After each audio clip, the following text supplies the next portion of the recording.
I'm going to show you how you can buy XRP on Binance. Now from Binance, you want to click on deposit. Now on deposit, you want to go to peer-to-peer trading here. Now on peer-to-peer trading, you'll start off from USDT here, right? But if you want to buy XRP, you'll have to go to this menu here, XRP, and then here you go. You can buy XRP from here. You can see you can get a couple of merchant here, and you can buy from a couple of payment methods that's have along it with it as well. That you can see this is what it would look like.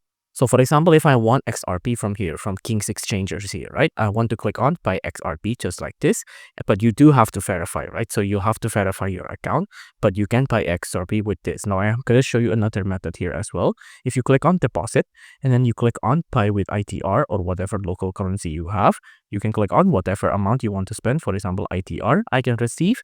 Now you can see on the search bar here, I'm going to type in XRP just like this. And I'm going to click on this XRP.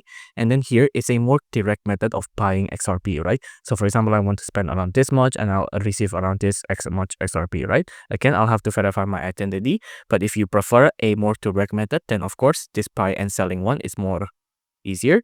But if you want to do something more cheaper, then a peer-to-peer trading is a better option for you.